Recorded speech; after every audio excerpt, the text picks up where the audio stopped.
परम शांति। मैं भी बताता हूँ कि जो ब्रह्मांड में दूसरे दूर दूर से गैलेक्सियों से, यूनिवर्स से आने वाली आत्माएं जब मनुष्य बन जाती हैं तो उनकी सद्गति दुर्गति क्या होती है क्या नहीं, उसके बारे में बताता हूँ।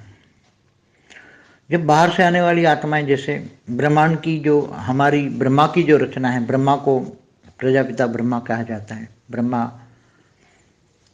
पूरा ब्रह्मांड का सर्जन करवाता है, अपने 7 परम पुरुष के द्वारा पूरे ब्रह्मांड का सर्जन करवाया। फिर उन्होंने 7 परम पुरुष ने रचना की तो उनकी आत्माओं की जो ताकत होती है, शक्ति होती है, आत्माओं में पावर होती है, बहुत कम होती है, ना के बराबर हो जाती है। फिर मगर जो बाहर से आने वाली आत्मा है, जैसे दूसरे ब्रह्मांड से आई या गैलेक्सी से आई, वो जैसे हमारे ब्रह्मांड के जो शिव है वो एक कला वाले हैं, दूसरे ब्रह्मांडों के कोई 2 कला 3 कला 4 कला वाले ब्रह्मांडों के भी शिव होते हैं। इसी तरह महाशिव महाब्रह्मांड गैलेक्सी से आने वाले 8 से 12 कला के होते हैं, और यूनिवर्स के 16 से 20 कला के होते हैं, और ग्रेट यूनिवर्स के 25 कला वाले होते हैं, मल्टीवर्स के 100 कला के होते हैं। तो अलग अलग कैटेगरी की शिव, महाशिव, परमहाशिव। तो दूसरे समझो कि महाशिव की रचना है तो उसके पास पावरफुल पहली रचना है। जब सबसे पहली रचना होती है तो वो पावरफुल होता है।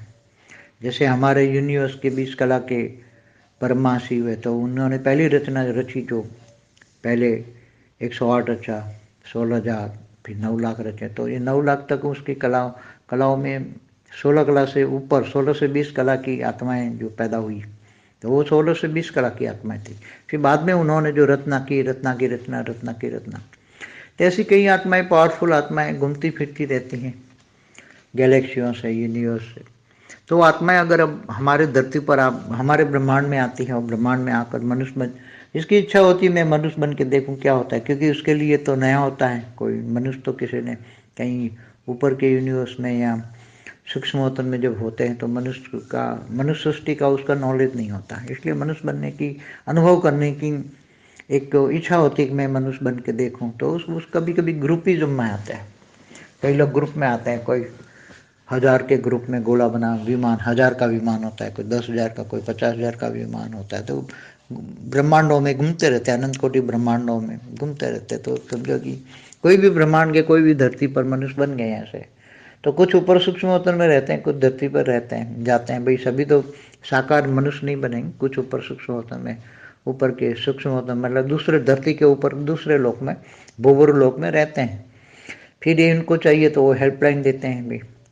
तो वो आत्माएं कभी कभी इतनी वो मनुष्य अवतार में बारंबार वो फिर रिपीटेशन, जन्म मरण के चक्कर में आती जाती हैं, तो उसके ऊपर आवरण इतने बढ़ जाते हैं, इतने बढ़ जाते हैं, फिर वो उसको ज्ञान नहीं रहता, आवरण बढ़ जाता है तो एक साधारण मनुष्य बन जाता है। और मनुष्य की आत्मा ऊपर जब आवरण बन जाते हैं, 5 तत्वों का आवरण बना, फिर धीरे धीरे कर्म बंधन में आया, मनुष्य बन के कर्म किए, उसके कर्म बंधन में आया, तो कर्म बंधन का कायदा सबको लागू पड़ता है। तो धीरे धीरे वो आत्माएं, मनुष्य आत्माएं, जो मनुष्य वो आत्मा से जीव बन जाता है और जन्म मरण के चक्र में आते जाते हैं। तो वो आत्माओं को तो ज्ञान है ही नहीं। अब साधारण मनुष्य, समझो कोई यूनिवर्स से 20 कला वाला ग्रुप आया हुआ है, 20 कला का ग्रुप है, मगर कोई मनुष्य बना है और उसके अंदर 20 कला है। अब उसको तो पता नहीं कि मैं तो बाहर से आया हूँ और मुझे ये तो मैं केवल अनुभव के लिए आया हूँ, मगर वो तो फंस गया वो। तो ऐसी कई आत्माएं बहुत फंस जाती हैं कहीं ऐसे। फिर बाद में बड़े बड़े ऋषि मुनियों के पास जाते हैं, ऊपर के लोग का ज्ञान लेते हैं। अब सूक्ष्म जगत वालों से भी कनेक्शन टूट जाता है, क्योंकि वो जन्म मरण के चक्र में आती है, तो सूक्ष्म वतन वाले भी उसको कनेक्शन, उसके ऊपर उसका ग्रुप आधा सूक्ष्म वतन में है, मगर वो धीरे धीरे वो सूक्ष्म वतन का समय, यहाँ का समय, वो सब बहुत फर्क पड़ जाता है। और फिर वो धीरे धीरे इतनी सारी ढेर आत्माओं में या वो आत्माएं खो जाती हैं, पता नहीं लगता है। तो सूक्ष्म वाले भी ढूंढते रहते हैं क्या करे क्या ना करे। तो वो आत्माएं ऊपर इंतजार करती हैं, यहाँ वो जन्म मरण के चक्र में आते रहते हैं। इनको नीचे जो डूब गए हैं, मनुष्य अवतारों में डूब गए हैं, उनको कोई वो विषय विकारों में खो गए, मनुष्य बन गए, इनको कोई ज्ञान नहीं है, तो बाद में वो ऋषि मुनियों के पास जाते हैं, ज्ञान देते हैं। जो ऊपर के लोग का नॉलेज होता है तो वो धीरे धीरे करके ऐसी अच्छी आत्मा है, अंदर से तो आत्मा की पावर है मगर दबी पड़ी है, और ऊपर आवरणों में विषय विकार, उसके कारण शरीर में विषय विकार भरा हुआ है, तो विषय विकार ही उसके लिए और धरती ही सब कुछ हो जाता है। मगर कभी न कभी ऐसी आत्माएं जब अर्ध प्रलय होता है, तब ये आत्माएं जब अर्ध प्रलय में कभी कभी शरीर छोड़ देती हैं और फिर थोड़ा ज्ञान इमर्ज होने लगता है तो दूसरे लोक में जाते हैं। दूसरे लोक में भी आवरण तो 3 तत्वों का भारीपन हो जाता है, तो अपने लोगों को जान नहीं पाता, फिर ऊपर के लोगों में जाने की इसकी इच्छा होती है, तो धीरे धीरे करके ऊपर जाता है। जब ये ब्रह्मापुरी से नीचे सत्य लोक होता है तब जाता है, तो सत्य थोड़ा ज्ञान होता है कि मैं इस ब्रह्मांड का नहीं हूँ, मैं तो दूसरे से आया हूँ, तब वो ब्रह्मापुरी में जाता है, तब पूरा ज्ञान होता है। तो ब्रह्मापुरी में फिर वो ढूंढने लगता है कि मेरे साथ तो मैं, मेरे साथ इतने थे। फिर वो जाके नीचे भी उसके साथ ही खोए हुए हैं, ऊपर भी खोए, सूक्ष्मवतन में भी खोए हैं, सब खो जाते हैं एक दूसरों से। मगर बाद में उनको नॉलेज दिया जाता है कि भाई तुम जाके ऊपर, ब्रह्मा उनको विनय देता है कि तुम शिवपुरी में जाके इंतजार करो, शिवपुरी में सब इकट्ठे होंगे, जब ये पूरा कल प्रलय होगा तब ढूंढते ढूंढते वो ऊपर के लोकों में जब जाएंगे। तो कल प्रलय में जब पूरा होता है तब धीरे धीरे ये आत्माएं पावरफुल है, तो कल प्रलय में वो महालोक से ऊपर धीरे धीरे जाती हैं आत्माएं, फिर धीरे धीरे कनेक्शन में आती है, संपर्क में आती हैं और फिर धीरे धीरे जाती है। नहीं तो फिर महाकल प्रलय में तो महाकल प्रलय में जब पूरा ब्रह्मांड वाइंड अप होता है तब ऐसी आत्मा हो तो वो बाहर निकल जाती है उसके, क्योंकि वो तो बहुत 20 कला की आत्मा है या 10 कला की या 5 कला की आत्मा है, तो वो तो 1 कला वाले ब्रह्मांड में रह नहीं पाती ना। वो तो बाद में जब महाकल प्रलय में वो सब आत्माएं बाहर इकट्ठी, बाहर ब्रह्मांड से बाहर हो जाती हैं, क्योंकि ब्लैक होल भी उसको एब्सॉर्ब नहीं कर पाता। जब शिव महाकल प्रलय में शिव सूर्य में प्रवेश करके पूरे ब्रह्मांड का विसर्जन करता है, जिसको महाकल प्रलय कहते हैं, तो उसको विसर्जन नहीं कर पाता, तो वो आत्माएं 2 कला से ऊपर वाली आत्माएं, 1 कला से ऊपर वाली आत्माएं वो ब्रह्मांड से बाहर हो जाती हैं। मतलब वो जो गैलेक्सी से आई हुई आत्माएं जो भी हैं वो ऊपर को उसको नॉलेज भी हो जाता है।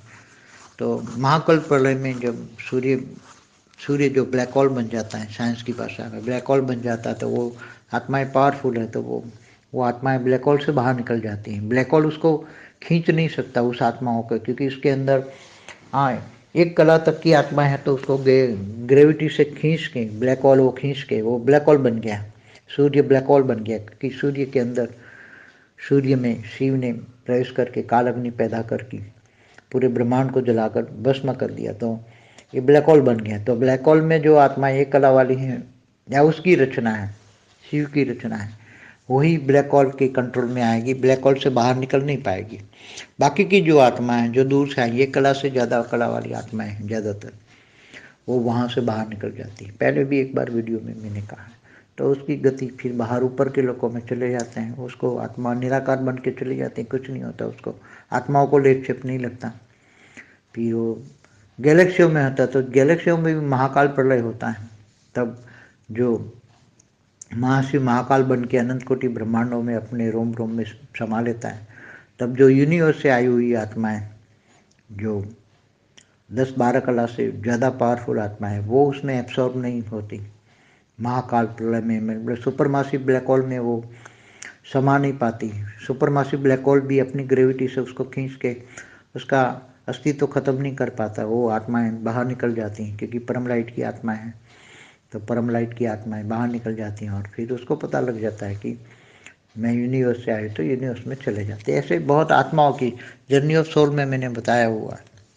परम शांति परम शांति सोचो बोलो परम शांति। Join us daily for live meditation, 10 p.m. to 11 p.m. on YouTube Live. Subscribe now. Website www.paramshanti.org. Email us anant@paramshanti.org. Like, share, subscribe. Join today. बेहद की परम